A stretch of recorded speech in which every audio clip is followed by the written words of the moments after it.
Setelah pengaktifan seluruh aplikasi dan DApps yang ada dalam ekosistem Pi Network, para pionir berbondong-bondong berbelanja di sana menggunakan Pi Coin sebagai alat pembayarannya.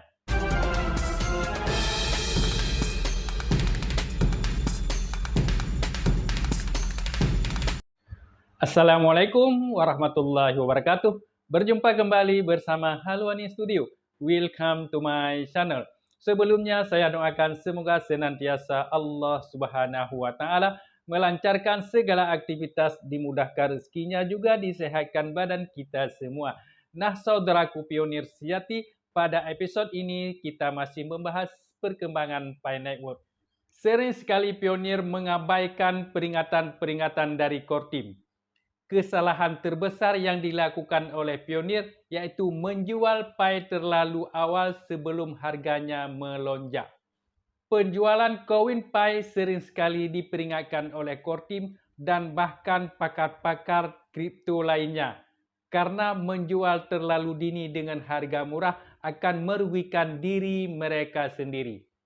Banyak yang akan menjual lebih awal dengan harga murah, lalu nantinya akan menyalahkan tim inti saat Pi meroket, menyalah orang lain atas konsekuensi keraguan mereka sendiri. Padahal core team telah memperingatkan para pionir. Mereka yang menjual dan tidak yakin dengan Pi Network, tidak paham dengan visi dan misi Pi Network. Ada yang paham tetapi keraguan besar tentang Pi Network. Core team telah mengatakan jauh-jauh harga Pi Network bukanlah ada di bursa, tapi nilai Pi Network ada kesepakatan dalam ekosistem Pi Network. Karena koin Pi Network ini untuk transaksi barang dan jasa, bukan diperjualbelikan, bukan tidak bisa. Utamanya bukan untuk menjual koin di bursa, ya. Ini ingat. Tapi keutamaan adalah bertransaksi dengan ekosistem Pi Network. Dengan keterlambatan ini, makanya banyak pionir yang menjual koin Pi Network. Mereka tidak sabar menunggu, tidak sabar menanti kepastian ini. Ini sangat disayangkan. Kenapa? Karena yang bertransaksi nantinya bukanlah pionir yang menambang awal Pi Network, tapi orang yang membeli koin dari pionir, merekalah yang bertransaksi di ekosistem nantinya. Ya. Pionir ini sudah habis koinnya dijual, jadi tidak bisa bertransaksi nantinya. Orang membeli koin dengan harga murah dan bertransaksi dengan nilai yang tinggi. Mengapa para pionir menjual Pi terlalu dini? Menjual terlalu dini jarang didasarkan pada logika semata. Sering sekali didorong oleh emosi takut kehilangan keuntungan kecil, ragu, takut rugi, atau kurangnya keyakinan terhadap potensi jangka panjang proyek. Banyak sekali alasan-alasan pionir menjual koin Pi Network secara dini, ya. Yang pertama, ketakutan dalam ketidakpastian selama volatilitas pasar atau periode lambat. Para pionir mungkin kehilangan keyakinan, menafsirkan signasi sementara sebagai kegagalan, ya. Yang kedua, pemikiran jangka pendek. Beberapa orang melihat Pi Network sebagai alat penghasil keuntungan cepat, tidak memahami peta jalan menuju pembangunan ekosistem terdesentralisasi yang berkelanjutan. Ya, banyak pionir tidak memahami itu. Ya, dia pikir setelah Open Network dibuka langsung bisa menjual koin Pi Network-nya di bursa. Mengabaikan pembangunan ekosistem yang terdesentralisasi. Kemudian yang ketiga, ada hal-hal tekanan sosial dan sentimen negatif. Contohnya, diskusi negatif di media sosial dan ketidaksabaran di antara anggota komunitas lainnya dapat menyebarkan keraguan, menyebabkan banyak orang menjual secara impulsif. Banyak sekali pionir terpengaruh dengan bahasa-bahasa yang ada di media sosial.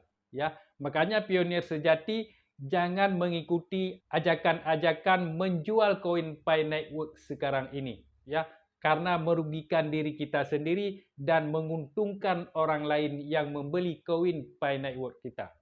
Kemudian yang keempat, kurangnya pemahaman tentang utilitas.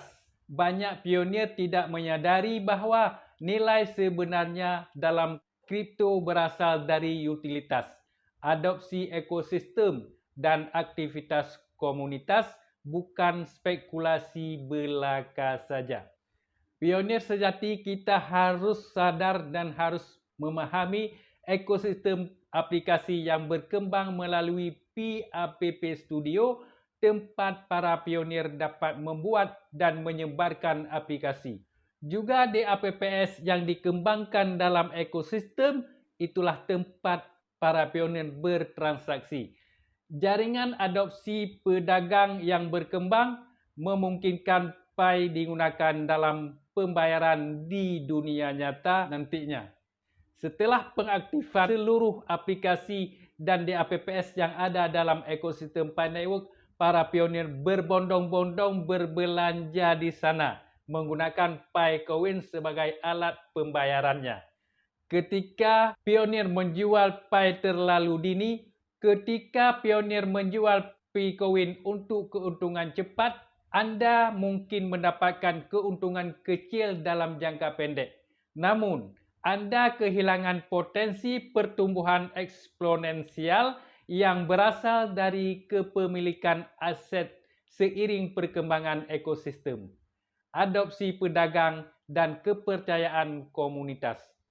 Para pionir harus memiliki kesabaran menanti keaktifan ini. Ya, jaringan Pi masih memperluas fondasinya, ekosistemnya yang terus berkembang dengan aplikasi-aplikasi baru, upaya integrasi dan adopsi metode pembayaran.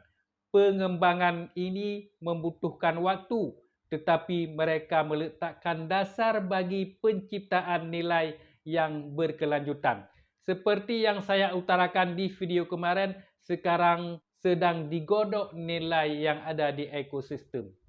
Kesimpulannya, kerugian para pionir yang menjual koin Pi Network di saat dini, artinya di saat harga murah di bursa, dan menguntungkan para pembeli koin yang akan bertransaksi nantinya di ekosistem. Bagi pionir sejati yang mempertahankan koin Pi Network kita, berbahagialah, nantinya anda akan mempunyai keuntungan yang lebih besar. Hanya ini saja motivasi dari saya. Terima kasih atas perhatian. Mohon maaf atas segala kekurangan. Assalamualaikum warahmatullahi wabarakatuh.